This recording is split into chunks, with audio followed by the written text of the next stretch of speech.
Welcome to Powerhouse. Joining us today is Maaike Steinebach. She's the founder and CEO of Fem Tech Future, and she's looking at all things empowering women in health and tech. Thanks for joining us. Hi, Joyce. Thank you so much for having me today. Excited to have this conversation. Yes, and I've heard many things about your work and love to chat more and learn more about your journey. So first, let's start with the journey. I know you've been in corporate for 20 plus years and different positions. So maybe you can talk about your journey there and how you went from going from school to that career and now into femtech. Yes, thank you so much. It's because if you would have asked me when I was in high school or university that I would ever end up in women's health or technology, that wasn't on my bingo card. But I really wanted to go to hotel management school, actually. Loved hospitality. But in the Netherlands, where I'm from, at the time, it wasn't considered really a university study. So my parents were like proper parents, like, why don't you go and do something that has a bit more university academics? So I ended up doing economics and finance. I ended up in my first job at a Dutch merchant bank at the cappuccino desk, financing coffee, cocoa, dairy, and sugar traders. And it brought me all around the world because coffee and cocoa basically only grows around the equator. So I went to South America, West Africa, Singapore, Indonesia, Malaysia. And I was like, wow, at one point in time, I'd love to live in Asia. So I pursued my career. I went from Amsterdam to London. And then in 2003, I landed an opportunity to go and work in Singapore and to become the head of a banking division called Energy, Commodity and Transportation. So financing oil and gas, all kinds of commodities and ships and aviation. And I lived in Singapore for 2 years. And then I moved to China, where I lived for 4.5 years. I still worked for the same bank and I took on the CEO role of Portus in China. Got stuck in China during the global financial crisis, which not a lot of people remember. So I ended up having two options, either going back to the Netherlands or to go to Hong Kong. And I opted to go to Hong Kong, spent a few years there continuing to work in finance. But I was very cognizant that I'd been very lucky because I had amazing bosses, both male and female, that were continuously pushing me to try new things, move into different departments, different roles, different countries. But I was also a little bit disappointed by the lack of innovation in financial services. So this is such a huge industry. But in order to change some of the processes, policy, highly regulated, I found that hard. I thought before I kind of consider what I'm going to do with the rest of my life, I'm going to join one bank that has innovation on the forefront. And this was Commonwealth Bank of Australia, an Australian bank. And they were very active in digital banking. And we are talking 2013. So this was very early and managed to convince them to bring an innovation lab into Hong Kong, which we were using to showcase, what you could do with blockchain, what you could do with data analytics, what you could do with 3D printing. Got really excited about it, got very involved in the fintech ecosystem, founded the Fintech Association. And again, as we were bringing the fintech ecosystem together, I realized hey, this is all men. Where are all the women? So literally dragged some women to say, hey, you're joining the board and we're going to do this as a 50-50 board. A very exciting journey. And then in 2018, I was on garden leave and I was thinking about what I was going to do next. And I thought, well, there's actually two key drivers in my career. One is how can I bring more women leaders into senior roles in the companies that I've worked in? The other thing is also looking at technology. I'm very interested in and fascinated by it, but I realize that women are kind of left behind if we don't, bring them to the table. So as I was on garden leave, I came across the term femtech. And the term femtech had basically been coined in 2016 by the founders of a period tracker called Clue when investors asked them at a TechCrunch conference. And it's basically products and services that use technology to support the health and well-being of women. So this could be a period tracker, it could be an app, it could be a wearable, a medtech, it could even be a biotech product. And I thought, wow, I'm a mother of 3, I'm a partner, I'm a CEO. I rely on a healthcare system that basically is only open from 9 to 5, but then I'm either at work or I'm at home with my kids. So how cool would it be if I can do tests at home, if I can do things online? And I started to explore a little bit what I could do in femtech, but it was very early. So the term had only been 2 years old. And when I spoke about it on LinkedIn, there was really a bit of pushback. like from women, like, we don't need technology, to support us, but also quite some pushback on, please don't talk about things like menopause in the workplace. We already have so many labels. So I thought, that's interesting. I started to do a bit of angel investing in this space. And then I joined Visa as their CEO for Hong Kong and Macau. And just like you started your podcast during the pandemic, I think a lot of people had like this aha, moment during the pandemic, like, what do I want to do with the rest of my life? And I thought, if I don't do something now, and I'm 54 now, but I started when I was 52, I thought I'm not going to do it anymore. So I resigned and I set up my own company called Fem Tech Future. Amazing.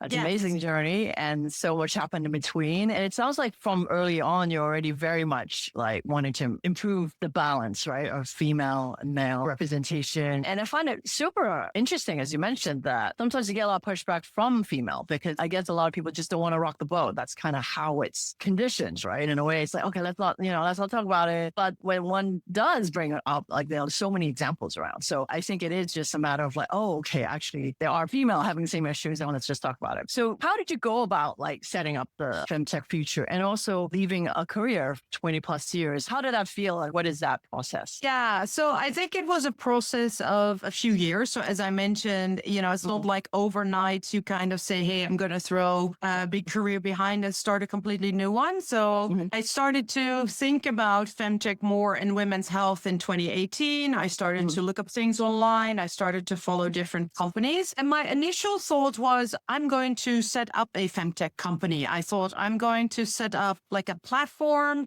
where women in Asia can come to for all their questions about their mental, physical, financial, and sexual health. That was my original idea. But as I was speaking more to people in the ecosystem and to founders that were already in the ecosystem, I actually realized two things about the ecosystem, but also about myself. So about the ecosystem, as you mentioned, talking about women's health and particularly kind of sexual health, mental health, physical health carries a lot of stigma and taboo. And a lot of people think this is just in Asia, but actually I also realize now that this is a global problem. I'm from the Netherlands. I think there's certain topics we talk about more than others, but I realized in Asia that, we've all been conditioned to kind of keep our health private, something that you don't really talk about. But what I've noticed is that issues like cancer, when that comes up, because everybody finds that a really big disease, which it is, but then people do tend to talk about it. But everything before that, basically people don't. So I thought,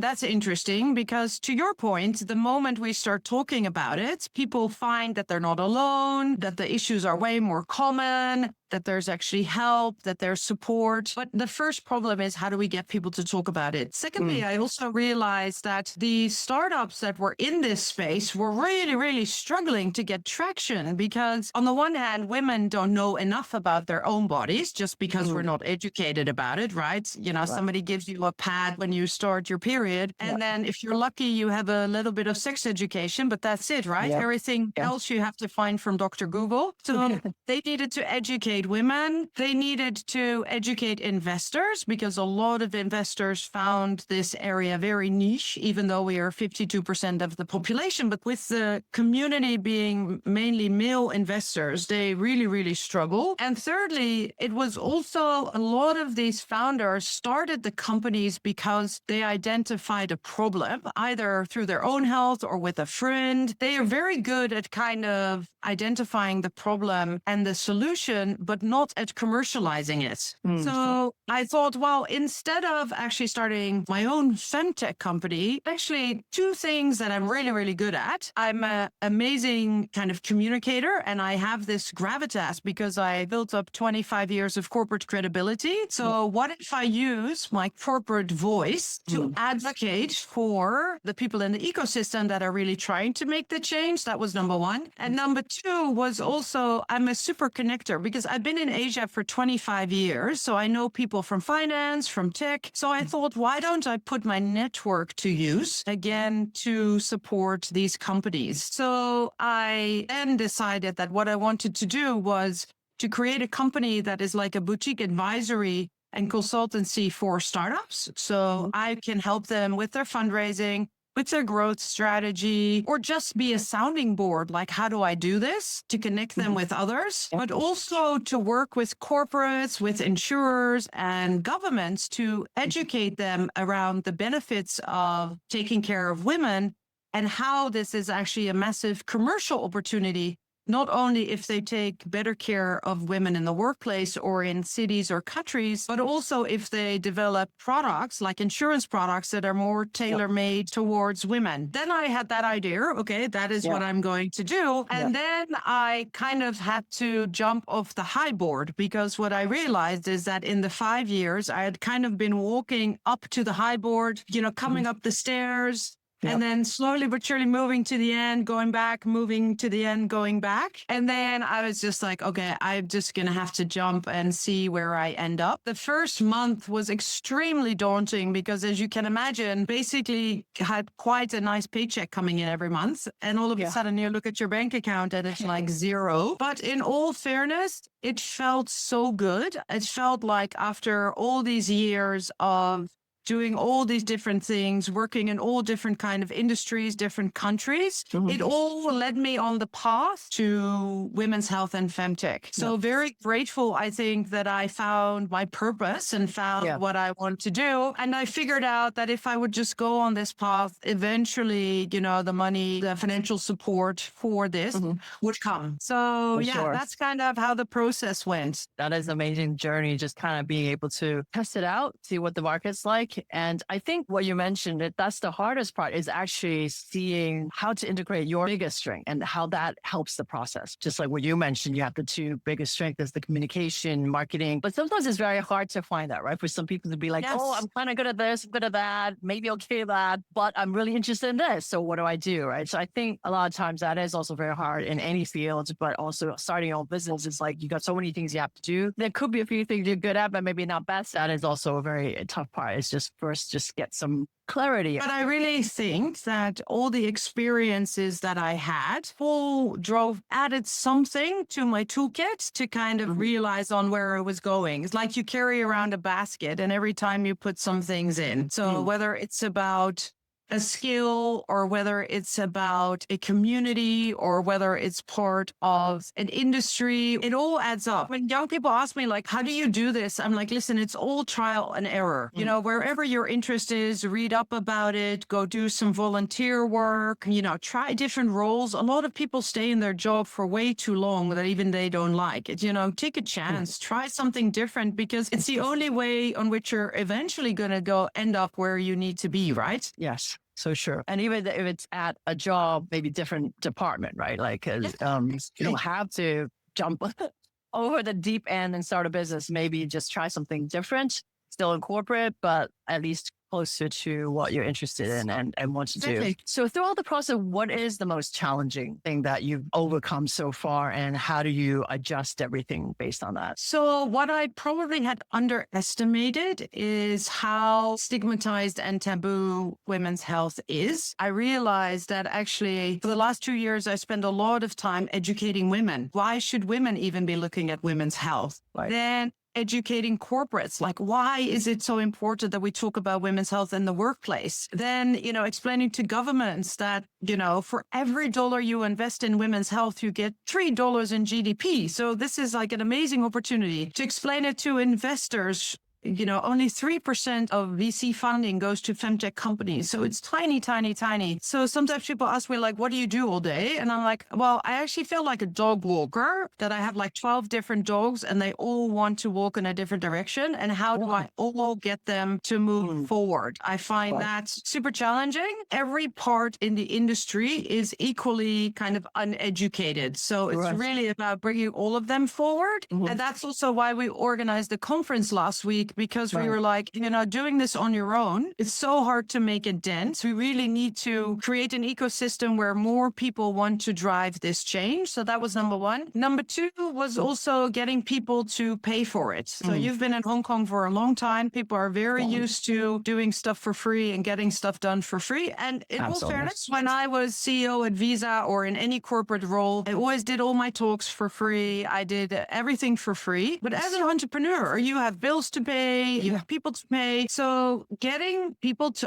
understand that you're actually bringing knowledge and information that is otherwise not available to them, and that there is added value in what you bring is also a process. That's been a real challenge. That's true. That's for sure. And any kind of freelancers and new entrepreneur, that's a tough one. How do you coach your mentees to stay the ground and show your worth? So I think people need to feel confident that their worth is valuable. So what I do and what I know others do as well is basically when there is like, can you do a workshop or can you do a talk? Then the question would be like, is this a paid engagement? And then if it's a no, then it's like, well, congratulations for putting the topic on the agenda. You know, good for you, but do get in touch if you have any budget because, you know, we're trying to be nice, but yeah, we also have to pay the bills. So I think that is one way. The other thing is also that we kind of keep each other accountable. So I work a lot with the startups, and if they do something for free, I literally go like, no, you should not be doing that, you know? So you're spending time, effort, you're preparing, you know, just, you can do it. It's your worth. And it's interesting to see over the last year how this has changed. And with the startups also holding their ground on getting paid, there is a change now, which is really awesome. That's great. Well, I think, that's needed in all the industries because, as you said, actually, they kind of need a collective agreement in a way, right? Even if it's not like verbally agreed, it's just don't ever do anything for free. Let's try to raise up everyone together, right? You're only as strong as your weakest link, right? So if one continues to do something for free, then it becomes a problem. We'll get there. We'll get there. For sure.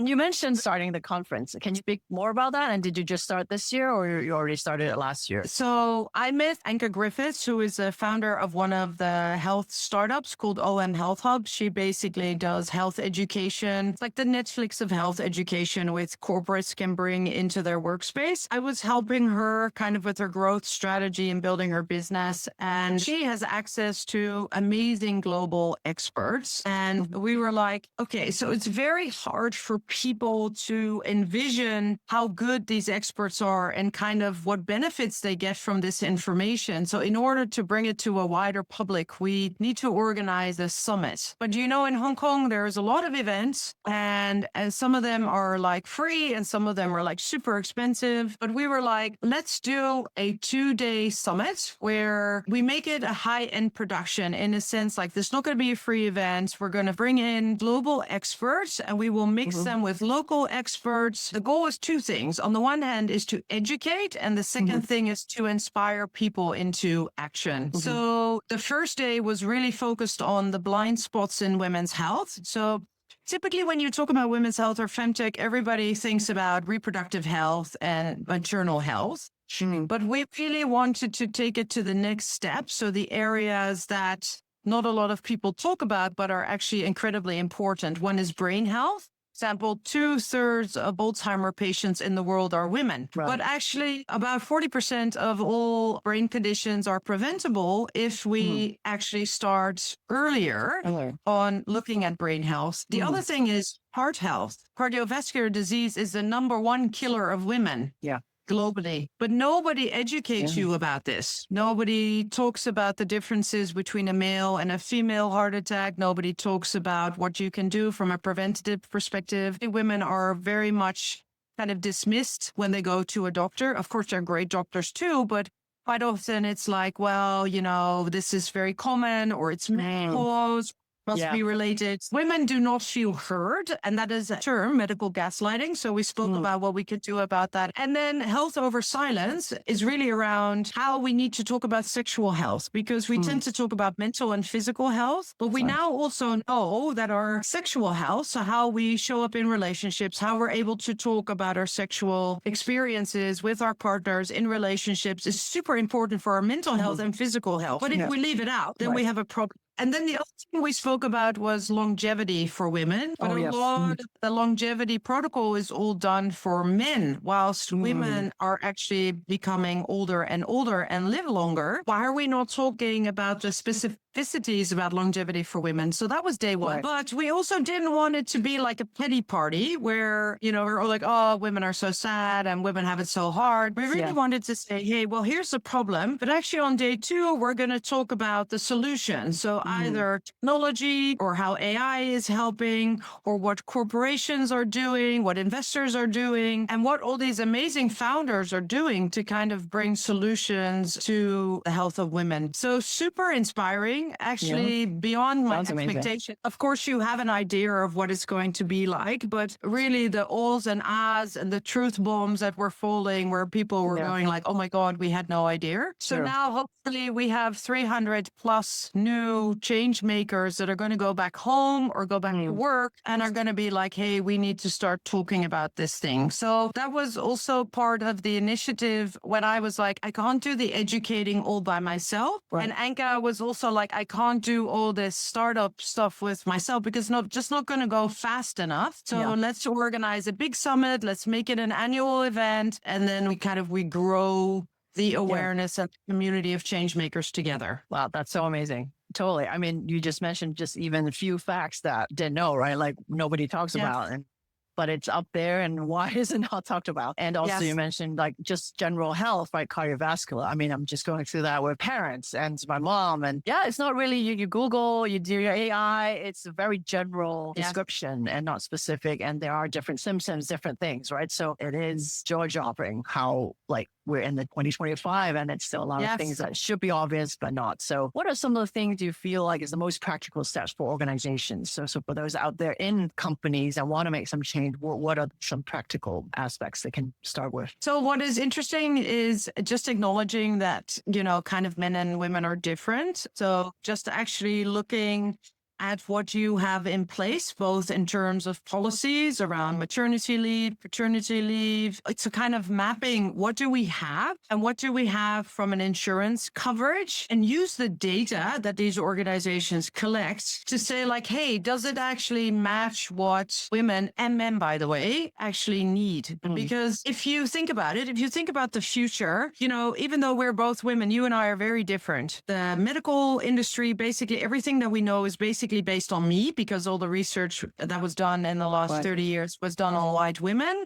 And now we're knowing a little bit more about Asian women as more research progressive. But for example, mixed race women is going to be a massive problem because no studies have been done really on the effects of drugs or medication or certain treatment on mixed race women. So firstly, it's about acknowledging we're all different. And ideally, we would all get personalized precision medicine or personalized precision insurance. And I really hope that with AI going forward, that will be something that we find normal in the next 10 years or so. But in the meantime, we have to acknowledge that we're all different, but organizations basically do a one size fits all. So there's kind of like a policy for everybody. And then there are some exceptions for women because they go through different areas. So recognize that there are differences. Identify your blind spots and then say like, hey, if we want to be an inclusive organization and we have young women and we have older women, then think about bringing free period care into the workplace for the younger women, and think about creating an environment where women with menopause can thrive. And that could be as simple as like, well, they have hot flushes, so maybe give them the opportunity to bring in a portable fan. That's number one. Number two is also provide training for the leadership, because to your point, there's already a lot of things that you don't know, let alone if you're a CEO or leadership team of a bank or an insurance company. How would you know? So, bring people like myself or the other founders on board to kind of educate, like, why are we even talking about women's health? What is the gender health gap? How do women age and how do men age? And what is interesting to see is we tend to think that the quality of our health deteriorates as we get older. And that is clearly the case for men. So they're like in their prime until they're like 55, and then they quickly drop off.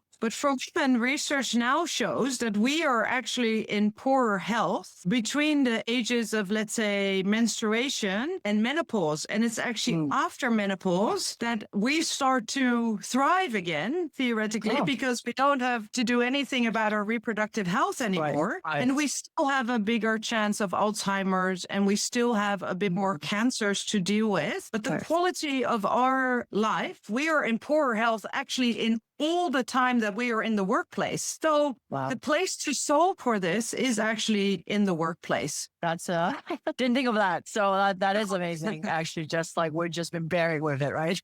Yes. I guess that's the accepting. It's part of life, part of being female, but there are ways to improve, and why not? We all have to do it, right? And so with that, like, how can the community do better? Or what are the things, like, as an individual being in a community, what else can we do? Firstly, what is important is speak up. If you're a man, go home and on the dinner table, just ask your partner, your mother, your sister, like, hey, do you have health issues that, you experience where you felt that a doctor didn't listen to you? Do you feel that you experienced more pain? But basically talk about it. Let's normalize the conversation. And number two, if you're a woman, talk to your partner about it. Talk to your girlfriends about it. Again, don't suffer in silence, but you'll find that the moment you start to talk about it, you realize actually that there's a lot of others that have similar experiences. But also don't take no for an answer when you go to the doctor. So make sure you prepare, do your homework, and don't be pushed away like, okay, we'll take a Panadol and it's nothing. Go for a second opinion. The other thing is use the tools that are available. So if you're a young girl, track your period. Have fertility issues going forward, you can actually show your doctor like, hey, I have 15 years of data that show me my period was regular and all of a sudden I can't get pregnant. What's wrong? So educate yourself on the tools. And the other thing is also be generous with your data, because I know people are very wary about sharing their health data. But as I mentioned, we only have women's health data since 1994, because that was the year when it became mandatory to include women in clinical trials. Before that, clinical trials were only done on men. Yeah, I'll repeat that again. Until 1994, all clinical trials were only done on men. So if we look at data and research that we have, these companies that are finding femtech solutions, we need them to collect data. And obviously, you need to trust them, and you need to read how they're using your data. But the great thing is that probably for the first time, a lot of these apps are now collecting data on women in Hong Kong or Indonesia or the Philippines. And then it becomes a chicken and an egg, because if we get the data, we can create better solutions. Look at this industry with curiosity. If you are an investor, if you are a female professional, not just using it, but also explore like, hey, maybe I can join a crowdfunding campaign, or I would love to do some angel investing. We really need more investors to kind of look at this seriously. So women's health is one of the fastest growing areas of innovation. So it's bizarre that not more people are kind of jumping onto this as an opportunity. That's true. Amazing. And with that, what do you think is the future of femtech, and how do you see it growing from here? Well, what I'm very excited about, as I mentioned to you, I think femtech started off kind of as menstrual health, maternal health, fertility. But what I like is that we are now seeing more and more solutions for conditions that disproportionately affect women. But we're also seeing an expansion kind of from digital health, like the apps, but also into wearables and to biotech. So what I'm excited about is that particularly the areas that have typically been where women have been told this is untreatable, we have no solution. All of a sudden, through global connection, more awareness, amazing research, we are seeing solutions to problems that affect women. And to give you an idea, so endometriosis has the same amount of patients globally as diabetes, but the research for endometriosis is 30 years behind that of diabetes, only because it's exclusive to women, because men don't suffer from endometriosis. So now that people realize this, now that researchers are focusing on it, now that we have more women in STEM, all of a sudden, all this amazing innovation is happening. Same for HPV, which is the human papilloma virus. Normally, you can only detect it with a pap smear, but now in Hong Kong, there's two companies. One has developed a menstrual pad where you can use your menstrual pad to detect HPV. And the other one has created a urine test, like a pee on a stick thing, which both men and women can use. So we have alternatives to the pap smear, but also we have companies that are actually working on treatments for HPV. So I am super excited about those kind of innovations. innovations. And I'm excited about the research, which is now finally happening. That is also really, really proving that we are not just what they call bikini medicine, which is basically men that have, breasts and reproductive organs. But we're seeing now that a women's brain is different, the heart is different, and that they are all connected. I'm very hopeful for my daughter and my granddaughters, because I think a lot of the work that we are doing now is going to really, really change their life going forward. Awesome. That's so amazing to hear. And as you said, it's so exciting just to see like certain things are just not a hard solution. It's just you need that data to back it up. Somebody come up with an idea. Thanks for sharing all that. This is a great start to get into this field and understand more. And I'm inspired to learn more about Fem Tech or just additional data that's different for female versus male. And from personal perspective, I mean, you juggle many different things. Do you have a specific like routine, any way to relax or to kind of help you balance? As you mentioned, you have 3 kids, you have a business, multiple different things to do. So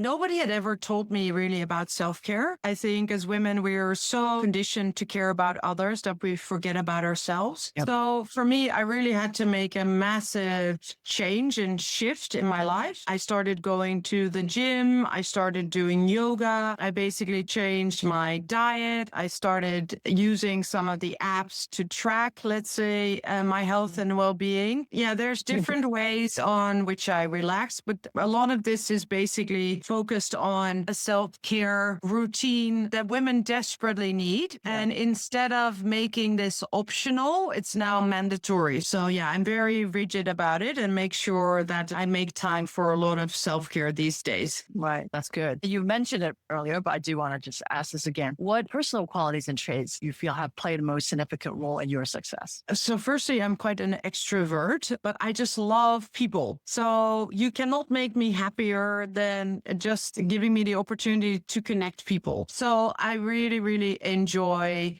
connecting people, building communities, and kind of having people collaborate, because I genuinely think that the future of women's health is in collaboration. If we all go at it alone, then we're never going to make it. The other thing, I don't mean it to sound egocentric, but I think I'm also very good at reinventing myself. So I started off as a banker, then became like a fintech tech expert, and now in women's health. And the message that I'd like to give to people is like, it's never too late to start something new. And the only thing I did was show curiosity and interest in a topic. So I started to Google things. I started to follow certain companies on LinkedIn. I think I'm the living example that you can basically do whatever you set your mind to in every industry. There's so much available these days where you can learn in your own time. So it's never too late to start something different. That is amazing and so encouraging and so good to hear. And just before we wrap, one more thing, just a fun fact about yourself that others may not know about you. Yes. Well, firstly, as part of my kind of new health and self-care routine, I started doing open water swimming. So I have done the Cross Harbor Swim 3 times, but in November, I'm going to do a relay fundraiser around Hong Kong Island. Wow.